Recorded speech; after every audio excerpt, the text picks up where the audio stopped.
decía que iba a estar con nosotros el defensor del pueblo de la provincia de Santa Fe, el doctor Raúl Lamberto. ¿Cómo anda, Lamberto? ¿Cómo le va? Bien, bien. Recién, antes de hablar del plus médico, Hoffman, que fue el primer entrevistado, para aquellos que no lo vieron, estuvo hablando justamente Jorge Hoffman de ATE sobre el tema de violencia en el trabajo y nombró a la Defensoría del Pueblo como una de las primeras organizaciones que se acercó a trabajar este tema. Digamos, una cuestión preocupante, Lamberto. Sí, es preocupante y aparte es interesante saber la génesis, porque tenemos una ley en la provincia, somos pioneros, es una ley del año 2005, sancionada en su momento con dos proyectos del diputado Maghitti y del diputado Secchi, y que abordaron en una ley lo que es violencia laboral. Y establecieron que todos estos casos, que en definitiva son abusos de poder, pueden abordarse ante el jerárquico del empleado afectado o ante la Defensoría del Pueblo. Yo en ese momento era diputado y me digo, ¿por qué participa la Defensoría del Pueblo? Bueno, hoy a la luz creo que es importante y ver el acierto, porque es una institución creíble, confiable, donde la sociedad sabe que hay equipos técnicos, que hay atención psicológica, social, jurídica, y que ayuda muchísimo a quienes tiene o está afectado de algún tipo de violencia, en particular violencia laboral, ¿no? Claro. Ahora, cuando hablamos de violencia laboral, porque también lo hablamos con Hoffman, ¿a la Defensoría puede ir aquel que trabaja en el Estado o puede ir también un privado a que lo asesoren? No, la ley primero es para el empleo público. Bien. La diferencia que tiene la ley es que nos da más competencia que lo que tiene la propia ley de Defensoría Pública. ¿Por qué? Porque permite atender a los empleados afectados de violencia laboral en la administración pública central, descentralizada, empresas, etcétera, el Poder Judicial y el Poder Legislativo y los municipios. Si uno recuerda, la ley de creación de la Defensoría Pública o la Defensoría del Pueblo, comprende solamente los reclamos frente al Poder Central, o sea, lo que sería el Ejecutivo, sus empresas, sus entes descentralizados, pero no al Legislativo ni tampoco al Poder Judicial. Claro. Sí lo podemos hacer en materia de violencia laboral. O sea que cualquier empleado, digamos, puede ser de un municipio, puede ser del Poder Judicial, puede ser del Poder Legislativo, del Ejecutivo, puede ir a la Defensoría del Pueblo a plantear que tiene un problema de violencia laboral. Sí, y además, si es de la actividad privada, la ley no lo alcanza, pero nosotros hemos firmado un convenio con el Ministerio de Trabajo, con la Secretaría de Trabajo Decente, donde le damos atención, lo recibimos y hablamos con el Ministerio de Trabajo de la provincia para que haya un seguimiento de una denuncia que viene del ámbito privado. O sea, nosotros no tenemos una competencia de acuerdo a la ley, pero no nos desligamos y tratamos de que sea atendido, acompañado y, por supuesto, buscado algún tipo de solución o algún tipo de sanción si hace falta, o que en este caso sí corresponde, a través del Ministerio de Trabajo de la provincia. Y la última de las etapas fue de la Defensoría se sumó a lo que es la red intersindical, que son todos los gremios de la actividad pública y privada que participan, incluido la de los municipios, donde vamos abordando por lo menos una vez al mes todas las incumbencias particulares, prácticas y situaciones que se generan en el ámbito del trabajo relativo a la violencia laboral. Y creo que eso nos ha dado una gran fortaleza, porque además de ser la mesa de entrada, podemos ir previendo, bueno, cuáles son las prácticas, las situaciones que se generan y que se presentan, y hoy estamos trabajando en la elaboración de un protocolo de actuación que, por supuesto, que es la síntesis de lo vivido en la Defensoría, pero a su vez lo recabado en las reuniones de la red sindical, por lo menos de la ciudad de Santa Fe. La semana pasada ustedes trabajaban en un precongreso, ¿no?, para lo que va a ser el Congreso Mundial de Mediación. Y la mediación también tiene que ver con esto de tratar de acercar a las partes y terminar con la violencia, no solamente con la laboral, sino la violencia de la sociedad. Sí, yo no tengo el más absoluto convencimiento de que hay que terminar con esta relación tan confrontativa que se tiene, este diálogo tan adversarial, e ir a formas de diálogo que nos permitan solucionar los temas. No me cabe ninguna duda que así como se avanzó en la mediación prejudicial como ingreso a un proceso en el área procesal, nosotros debemos ir en la convivencia diaria a formas de diálogo, de armonía, de trabajo interconectado, de comunicarnos más en el ámbito del diálogo directo, pero en los barrios sobre todo. Es decir, hoy nosotros estamos dando una impronta muy grande a la Defensoría a través de la mediación comunitaria. Hace una semana tuvimos el Congreso hacia el Congreso Mundial, pero hemos a su vez concluido la primera preparación de 80 jóvenes del zona sur de la provincia que han cursado las 80 horas para ser mediadores comunitarios. ¿Por qué? Porque queremos no solamente la mediación que busca entre dos personas, sino llegar donde está el conflicto, donde hay más vulnerabilidad, donde hace falta más el diálogo, donde la ciudadanía es mucho más reticente porque faltan medios, porque faltan servicios, porque faltan hábitat, y lograr tratar de llegar al problema antes que el problema estalle o se genere. Y creo que esto con la mediación se va a ir logrando. Que además somos parte de una gran cantidad de instituciones. El otro día firmamos un convenio con 25 instituciones, que es la provincia, las municipalidades, las universidades, las ONG, todas en su manera, en sus materias y en sus especialidades, trabajando por este tema de la mediación como una alternativa al conflicto. Doctor, en realidad lo habíamos citado para hablar del tema del plus médico y nos fuimos por este lado, pero ha tenido media sanción en la Cámara de Diputados de la provincia este proyecto para ir contra el plus médico, lo que cobran indebidamente los médicos, y la nombran a la Defensoría del Pueblo. Si esta ley sale finalmente, ¿qué es lo que la Defensoría va a poder hacer contra el plus médico que le cobran a tanta gente? La Defensoría hace años que aborda esta problemática. De hecho, la Defensoría defiende al ciudadano. El ciudadano cuando paga, da la orden, pero a su vez tiene que pagar, es probable que termine quejándose. O lo hace ante IAPO, o lo hace ante su obra social, o en este caso lo hace ante la Defensoría. Nosotros hemos tenido una reunión hace 30 días con el IAPOS, los hemos acompañado porque ellos habían hecho una reunión de obra social, entre ellos la Caja Forense, donde se planteó la preocupación del cobro de plus.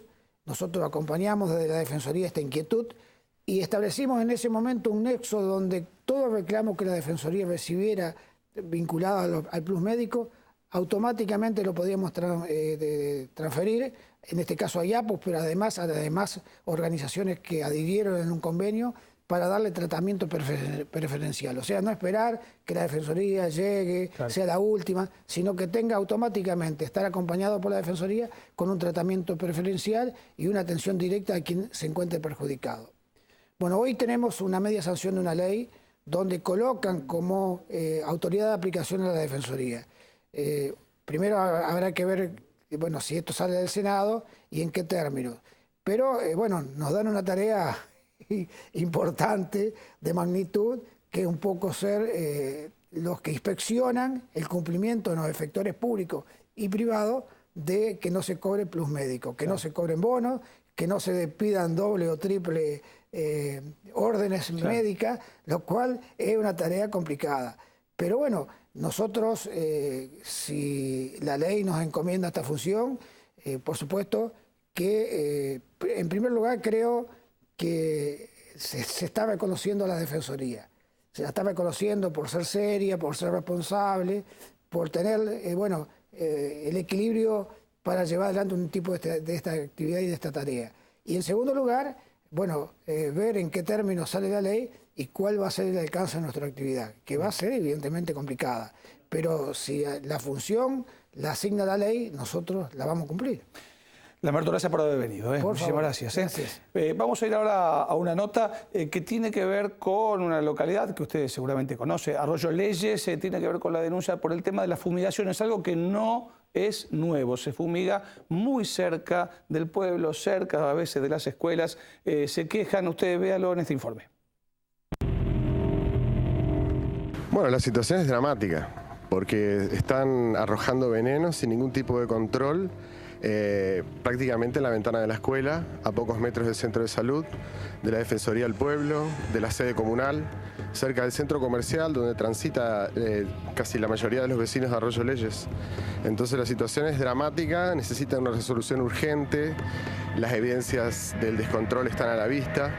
Se está produciendo básicamente frutilla, una frutilla de tipo californiana híbrida que necesita muchos insumos químicos para poder ser rentable de alguna manera. Mira, la provincia de Santa Fe tiene una ley que es la 11273 que regula toda la utilización de fitosanitarios, pero es una ley que del año 1995, es una ley anterior a todo este modelo de producción basado en químicos que hoy tenemos en la provincia y consideramos que ha quedado totalmente desactualizada y la propuesta de la multisectorial Parente Fumigarnos es modificar la ley y modificarla en función de la actualidad, de cómo tenemos nosotros en este momento el modelo productivo. La ley vieja no contempla zonas de resguardo, por ejemplo, porque hay que decir, cuando se sale la ley en el año 1995 se estaban utilizando en la Argentina aproximadamente 8 millones de litros de veneno. En la actualidad se están utilizando 400 millones de litros de veneno. Así que la propuesta es modificar la ley de fitosanitarios, con zonas de resguardo alrededor de los pueblos de 1.500 metros libres de fumigaciones. Fíjate vos que aquí en Arroyo Leyes, si tendríamos la ley modificada, no tendrían ningún problema. Ellos ya no tendrían aquí adentro, como tienen en la actualidad, fumigaciones. No, nosotros aquí tenemos alto índice de discapacidad corroborado por la Universidad del Litoral. En el año 2010 tenemos índices de agua contaminada por nitritos, nitratos y amonios, también por la Universidad del Litoral, y otros estudios de la universidad más abarcativos del cinturón fruto-hortícola que dicen que las personas que estamos expuestas involuntariamente a la pulverización de agrotóxicos, estamos doblemente expuestos a contraer cáncer. Entonces, esos estudios, nosotros cuando caminamos alrededor de los campos, sobre todo los más poblados, empezamos a ver que un vecino se muere de leucemia a los 40 años, al lado otro vecino se muere de cáncer a los 15, al lado otro vecino se le revientan los riñones a los 40 y pico de años. Entonces estamos hablando de cosas graves, de situaciones irreversibles y de una necesidad de resolución urgente. Por eso decimos que es dramático. Hay que modificar la ley, urgente, es ayer que la tendríamos que haber modificado porque realmente los impactos que tiene sobre la salud de la gente son increíbles, ¿no? Y la gente ya tiene temor, porque ve las consecuencias. Ve las consecuencias no de mañana o pasado mañana, sino del momento que se le cierra la garganta, el dolor de cabeza, la jaqueca. Estamos hablando de una cuadra de la escuela. No puede ser, es algo ilógico. No. Decimos, uy, los terroristas. ¿Y ellos qué son? ¿No son terroristas? Bien, les dije que vamos a hablar del tema alquileres, ley de alquileres. Está Nire Roldán de la Concejalía Popular, que alguna vez hablamos también aquí en este programa. ¿Cómo le va, Roldán? ¿Cómo anda? Un placer estar acá contigo. Bueno, uno pensaba, ¿no? Porque, a ver, Nire Roldán es de aquí, de la provincia de Santa Fe, que, digamos, uno es profeta en su tierra. Primero iba a salir acá y después en Buenos Aires. Pero se dio lo contrario, sale en Capital Federal, algo que ustedes estaban proponiendo hace mucho tiempo, y no acá. ¿Qué es lo que salió en Capital Federal que beneficia al inquilino? Bueno, en primer lugar salió algo muy importante en Capital Federal, que es que la comisión la paga el dueño. Originariamente eso estaba en nuestra ley nacional, que nosotros planteamos que la comisión la pagaba quien la solicitaba. O sea, el concepto de que si un inquilino necesitaba tener un intermediario inmobiliario, que difícilmente fuese así, pero si en el caso de ser así, se hacía cargo. Y si lo hacía el propietario, lo pagaba el propietario. Esto sale porque en la discusión por la ley nacional, que nosotros ya tenemos media sanción en el Senado de la Nación, un paso muy importante, se está discutiendo en diputados. Había un compromiso de los legisladores nacionales que habían acordado senadores con diputados que supuestamente en el mismo día sacamos en las dos cámaras esta ley y en diciembre pasado teníamos a 7 millones de inquilinos con una ley que los favorecía y le bajaban un 30% lo que pagaban al renovar un contrato o cuando tenía que alquilar. Esto no pasó así. Un diputado nacional, referente importante del gobierno nacional, evita, yo diría con modalidades de la vieja política, que esto se sancione en ley. Tenemos mayoría parlamentaria, pero en la Comisión de Legislación General entorpece con otro proyecto que supuestamente sería mejor para los inquilinos, dice él. Lo hemos discutido en la Comisión de Legislación General con todos los legisladores, con las cámaras inmobiliarias, y le hemos demostrado que los inquilinos preferimos que se modifique la ley de fondo, que se estire de 2 a 3 años el contrato, que el ajuste de los alquileres se haga de acuerdo al ingreso de los trabajadores acordados en paritaria, en un promedio con el aumento del costo de vida, etcétera. ¿Todo esto no va en contra del inversor? Aquel que dice, bueno, yo invierto en una propiedad, en Argentina más o menos la rentabilidad es del 3%, que es baja en relación a lo que dicen que hay en otras partes del mundo. ¿No va en contra de aquel que invierte? Yo creo que no, creo que hay muchos lugares del mundo donde se invierte mucho dinero en construcciones y sin embargo no se cae. Lo que estamos acá de lo que vamos es en la especulación, esto mismo que sucede en el negocio del supermercadismo, donde el productor tiene una cuestión, invierte y sin embargo a la góndola llega con mucho precio y quien gana no es precisamente el productor, sino que es el que está en la intermediación. En esto pasa lo mismo, pero además hay ejemplos muy prácticos. La inversión en los últimos 15 años en Argentina fue muy importante y no bajó nunca el valor de los alquileres. Hay menos ofrecidos de inmuebles y subió el precio del metro cuadrado por encima de la media de América Latina y por encima de algunos países del mundo el valor del metro cuadrado. Es raro que eso suceda, solamente se explica con que en el medio hay alguien que se queda con esa torta. ¿Quién se queda con la torta? Y una torta en el negocio de la intermediación del negocio inmobiliario en primer lugar y en el negocio del alquiler, las inmobiliarias claramente. La ley que salió en Buenos Aires sale porque se cobraban 3 meses de comisión. 3 meses de comisión, es mucho. La ley decía 5%. Sin embargo, se le cobraba 5% al inquilino, 5% supuestamente al propietario, pero había un plus de los gastos mensuales que equivalía, que a veces era 7,5 y 7,5, 10. ¿Y por qué se cobra eso? Digamos, ¿qué hace el de la inmobiliaria? ¿Qué hace el intermediador para cobrar eso?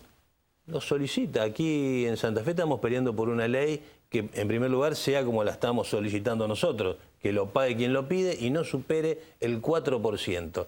El diputado Galassi en su ley propone 2% y 2%. En Capital Federal se acaba de cerrar 4,15%, perdón. Pero, ¿por qué lo hace? Porque hay un inquilino cuando tiene que renovar un contrato hace un casting. Hay una cola de inquilinos, hay un abuso para con el inquilino y esto hay que evitarlo. El abuso tiene muchas razones. La primera, la poca cantidad de ofrecidos en alquiler. No se entiende cómo con tanta construcción se ofrecen menos inmuebles y uno ve 10, 12, 15 inquilinos a veces esperando cuando hay un anuncio de un diario para alquilar un departamento donde le piden 2 garantías propietarias, donde piden 3 recibos de sueldo, donde le cobran un aumento del 35% sobre lo que ese inquilino estaba alquilando en otro lugar y en el mismo lugar los valores son terriblemente exigentes. O sea, esta burbuja que existe en este negocio hay que evitarla con leyes nacionales, que es la que solicitamos nosotros, leyes provinciales acorde y leyes municipales que favorezcan un contrato justo, un contrato digno, que no perjudique a nadie. Esta ley, la ley que salió en Buenos Aires, que las inmobiliarias dicen esto va a perjudicar el negocio o van a sacar inmuebles del negocio, una amenaza realmente muy, muy fuerte. ¿Usted cree que eso no va a pasar? No perjudica en nada al propietario, porque el propietario pagaba el 10, el 7 o más del 5 y ahora pasa a pagar el 4,15. El que no paga es el inquilino. Quien pierde en quien está en la intermediación inmobiliaria. No está perdiendo el señor propietario de uno, por lo que usted de 2 cuenta, o 3 inmuebles. Roldán, yo voy a creer en su palabra, por lo que usted cuenta, el que más ganaba es el intermediario, más que el que inclusive invierte en la propiedad. Muchas veces es así. Cuando uno hace una matriz sobre el costo total de 24 meses de contrato, los porcentajes que se queda en la intermediación son realmente absurdos. ¿Quién se queda cuando hay una mora en el pago, cuando hay intereses en el pago? Siempre lo queda el mismo. ¿Quién se queda con los 2 meses, con el mes de depósito? Muchas veces no se le devuelve el mes de depósito, se le devuelve a mes al primer mes que pagó y no al mes 24. Por eso proponemos todas estas modificaciones de ley que no hacen otra cosa que ajustarse a la Constitución Nacional, al 14 bis. Una vivienda digna, un alquiler digno para el inquilino. No puede ser que aquel que quiere hacer un negocio, y nos parece muy bien que lo haga, acompañemos el desarrollo, la inversión, los nuevos departamentos, pero también garanticemos un alquiler justo para 7 millones de inquilinos en la Argentina. Roldán, gracias por haber venido. No, gracias a ustedes. Vamos a irnos ya, ¿no? A la pausa. Nos vamos a ir hasta el próximo fin de semana aquí en Canal 13 de Santa Fe, como siempre, compartiendo con usted los temas de actualidad. Gracias por acompañarnos.